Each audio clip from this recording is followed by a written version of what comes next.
100% सरकार ने कानून बनाया, सिर्फ दिखावा कर रही है सरकार। अगर रियल में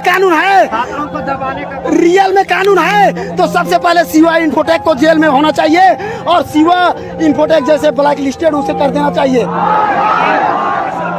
लेकिन मुख्यमंत्री तो बोल रहे हैं कि हमारी सरकार में गरीबों को नौकरी मिल रही है, हम गरीबों को। अरे कहाँ गरीब है?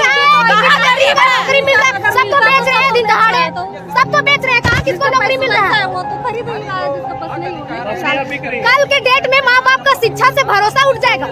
जैसा भी स्थिति चल रहा है ना, उस हिसाब से माँ बाप किसी को नहीं पढ़ाएगा। जो गरीब फैमिली से बिलोंग करता है वो क्यों पढ़ाएगा जब उसको पता है कि आगे चल के नौकरी ही नहीं मिलेगा उसका बाल बच्चा को।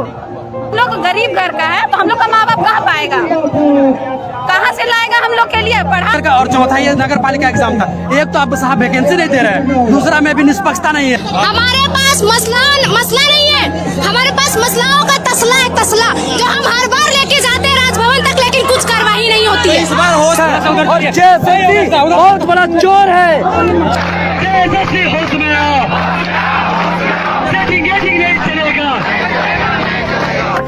सरकार आके बैठ गया है कि ये मतलब अपना प्रॉफिट के लिए मतलब पूरा स्टूडेंट का भविष्य ही खराब कर रहा है।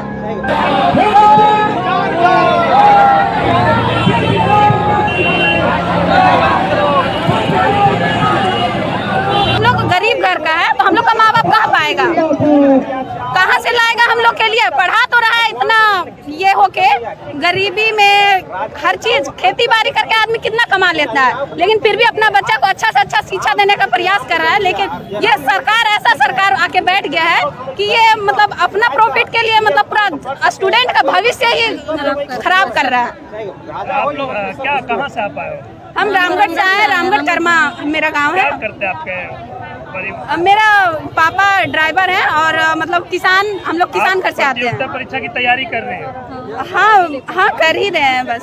इस बात का डर है कि हम कहीं अगर एग्जाम होगा तो हमारा नहीं होगा, जो सेटिंग करने वाले उनका हो जाएगा। हाँ तो वो तो होगा ही ना, काहे कि उन लोग के पास पैसा है, हम लोग के पास तो नहीं है ना पैसा, क्योंकि हम लोग का जो फैमिली है हम लोग नीचे से आते हैं ना, और जिस करोड़पति अरबपति सेटिंग करके अपना नौकरी कर लिया उसको कुछ बुझाएगा नहीं ना, जिसको दर्द होता है उसी को ना वो निकलता है अंदर से। मुख्यमंत्री तो बोल रहे हैं कि हमारी सरकार में गरीबों को नौकरी मिल रही है, हम गरीबों को। अरे कहाँ गरीब है? नौकरी मिल रहा है, सब तो बेच रहे हैं दिन दहाड़े, सब तो बेच रहे हैं, कहाँ किसको नौकरी मिल रहा है? वो तो खरीद ही रहा है जिसका पास नहीं है। कल के डेट में माँ बाप का शिक्षा से भरोसा उठ जाएगा। जैसा भी स्थिति चल रहा है ना, उस हिसाब से माँ बाप किसी को नहीं पढ़ाएगा। जो गरीब फैमिली से बिलोंग करता है वो क्यों पढ़ाएगा जब उसको पता है कि आगे चल के नौकरी ही नहीं मिलेगा उसका बाल बच्चा को। क्या नाम हुआ आपका? मेरा नाम सानिया परवीन, हम रामगढ़ से हैं जी।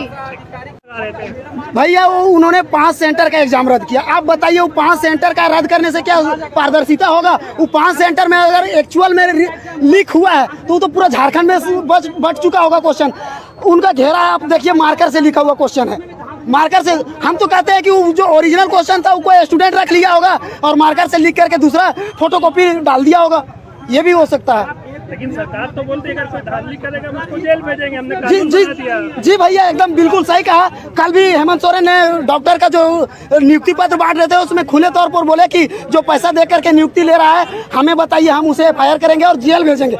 मैं उसे बता रहा हूँ हेमंत सोरेन को कि शिवा इन्फोटेक JEE का डिप्लोमा लेवल का जो एग्जाम हो रहा था उसमें 6 दिन बाद एग्जाम रद्द हुआ। उसमें छूटका लीक का मामला था। मैं पेपर कटिंग तो लेकर के नहीं आया हूँ, पेपर में भी आया था। हेमंत सोरेन सबसे पहले शिवा इन्फोटेक को जेल भेजे, तब मैं मानूंगा कि हेमंत सोरेन जो बोलते हैं वो करते हैं और झारखंडी युवाओं का हित में काम करते हैं, हम तभी मानेंगे, सिर्फ बोलने से नहीं होगा। सरकार ने तो कानून बना दिया है ना। अगर जी बिल्कुल एकदम 100% सरकार ने कानून बनाया, सिर्फ दिखावा कर रही है सरकार। अगर रियल में कानून है तो सबसे पहले शिवा इन्फोटेक को जेल में होना चाहिए और शिवा इन्फोटेक जैसे ब्लैक लिस्टेड उसे कर देना चाहिए।